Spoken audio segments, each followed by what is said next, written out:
Ada yang bisa saya bantu, Ibu?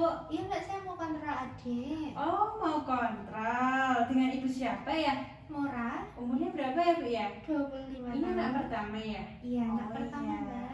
Ibu melahirkannya kapan? Kemarin Mbak. Oh, baru kemarin. Oh iya, Iya. lupa saya. Kemarin ya. Kemarin panjangnya berapa ya, Bu ya, berarti ya? 48, Beratnya berapa? 33. Oh gitu. Ini nanti anu ya mau kontrol gitu ya, Adik ya. Itu saya izin untuk ini dulu ya, ukur suhu Adik dulu ya.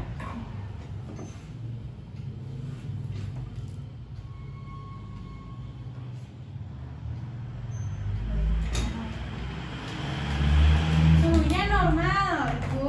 36 derajat Celcius untuk Adik. Baik, begini sebelumnya perkenalkan nama saya Bidan Larissa yang sedang berjaga pada pagi hari ini.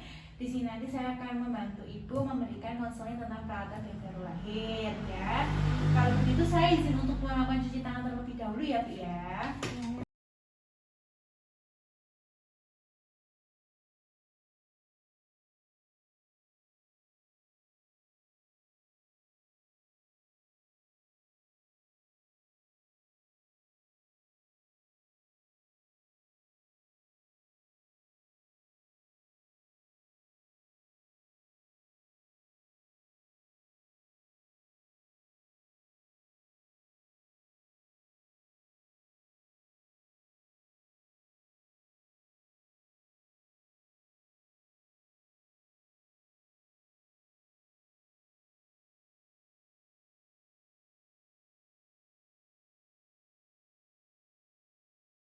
Baik Ibu, yang pertama saya akan menjelaskan tentang untuk pemberian ASI. Jadi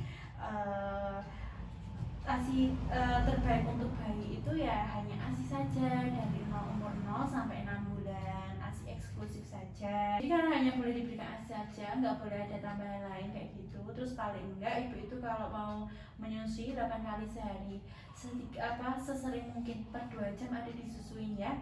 Nggak boleh yang namanya kok nanti dikasih tiba-tiba dikasih pisang, kasih yang lainnya. Pokoknya selama adik umur masih 0 sampai 6 bulan harus hanya ASI eksklusif saja ya Bu ya.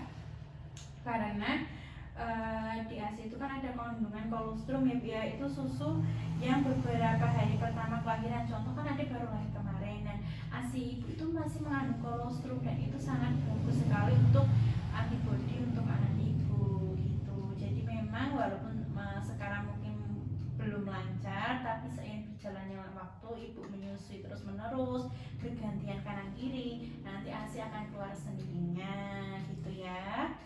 Terus pokoknya ASI itu sangat baik, banyak banget gizinya, pokoknya ASI aja gitu. Karena kan ibu juga di rumah jadi nggak usah reman kalau formula kayak gitu, mending nanti sebagai apa ya pilihan terakhir saja. Menurut saya kalau ini udah ASI eksklusif aja. Terus yang kedua, bayi ini kan rentan banget kedinginan ya Bu ya. Jadi saya harap ibu tuh selalu memberikan kehangatan pada bayi. Contohnya kayak kontak kulit antara ibu dan bayi itu bikin adik hangat gitu, bikin badannya hangat.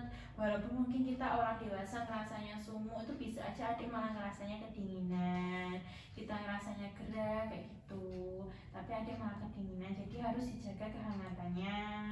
Kayak terus pastikan bayi diletakkan dalam tempat yang hangat dan kering. Jadi kalau misalnya adik ngompol cepet-cepet diganti gitu.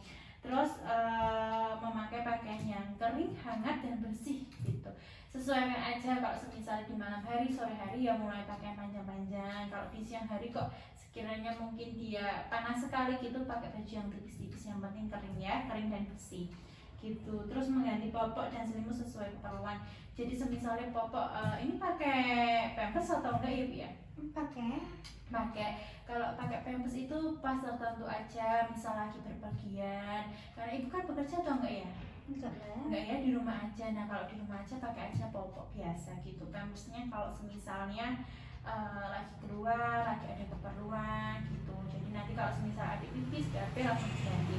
Kalau selimutnya itu basah gitu diganti aja sesuai keperluan. Terus rabat telapak tangan kaki bayi, sering banget kan kedinginan gitu kan. Nah ibu ini sering dipegang, pokoknya sentuhan aja sama ibu nanti lah anget gitu badannya ya. jaga ruangan tetap hangat. Kalau bisa nanti kalau menjelang sore, menjelang malam, terus pagi hari gitu kan, kalau di rumah ada jendela jangan dibuka dulu, ditutup aja. Pokoknya nanti kalau siang hari baru angin bisa masuk. Pokoknya dijaga udara kamar itu jangan sampai dingin gitu ya hawanya ya. Terus posisi tidur bayi juga ibu. Untuk posisi tidur itu sebaiknya dekat sama ibu, sekasur seranjang aja, biar nanti kalau semisal ibu mau nyusuin kayak gitu gampang ya. Kalau usia kayak gini tuh lebih baiknya memang sama ibu dulu, nanti kalau baru menginjak dia usia 6 bulan ke atas baru mungkin bisa di training buat tempat tidur sendiri gitu ya. Terus habis itu kalau bisa juga di kamarnya ada dikasih kelambu. Ibu tahu kelambu itu yang buat mencegah nyamuk-nyamuk kan. Kalau misalnya kita pakai obat nyamuk kan takutnya ini ya bahan kimianya kan banyak banget, nanti adik itu takutnya ya sesak nafas, nggak cocok, alergi. Jadi lebih baik saran aja pakai kelambu itu kan aman dari nyamuk gitu, karena kan nyamuk sering kalau menjelang malam kan lebih banyak gitu loh. Terus adik itu kalau bisa tidurnya telentang aja ya. Kalau semisalnya tengkurap atau miring itu pas dalam pemantauan ibu.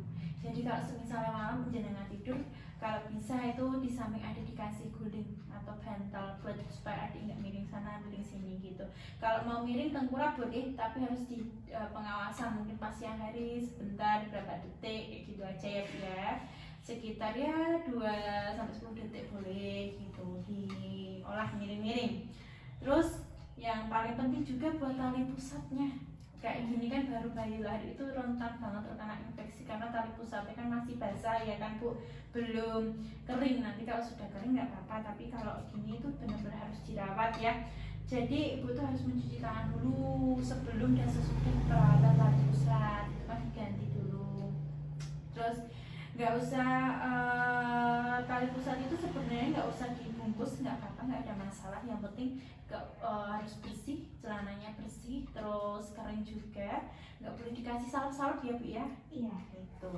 Terus lipatnya popok juga itu harus di bawah putung tali pusat, jadi di bawah ya, nggak boleh tali pusat di atasnya popok gitu. Jadi tali pusat dibiarkan di luar gitu ya. Terus habis itu dijaga luka tali pusat tetap kering dan bersih sampai nanti dia lepas sendiri, nggak boleh dilepas manual gitu. Pokoknya biarkan aja alami dia lepas sendiri. Terus jika tutung tali pusatnya itu kotor, terus ambilkan aja pakai air bersih, air hangat pas mandi itu agak dipelintir sedikit gitu ya. Tapi kalau semisalnya enggak ya udah biarin aja gitu. Ya, pakai air, nanti takutnya memang enggak nanti dia bisa kesakitan gitu ya. Terus habis itu perhatikan juga kalau ada tanda-tanda infeksi. Padahal udah merasa sudah menjaga kebersihan, tapi kok muncul kayak kemerahan di sekitar tali pusat tanpa ada nanahnya, ada baunya juga. Terus itu kan berarti kan sudah ada, itu kan ciri-ciri keinfeksi. Itu langsung aja bawa ke vaskes terdekat, langsung ke bawah ke sini gitu ya. Pokoknya kalau sudah ada muncul kemerahan, nanah, terus baunya nggak enak, bau aja. Tapi kalau nggak ada ya nggak masalah gitu. Terus nah penting banget buat ibu baru lahir itu harus punya termometer kayak gini. Buat apa? Sedikit-sedikit mengecek suhunya adik. Semisalkan kan kalau suhu normal bayi kan 36 derajat sampai 37 derajat. Nah 37 derajat ke atas itu berarti mungkin sudah mulai hangat.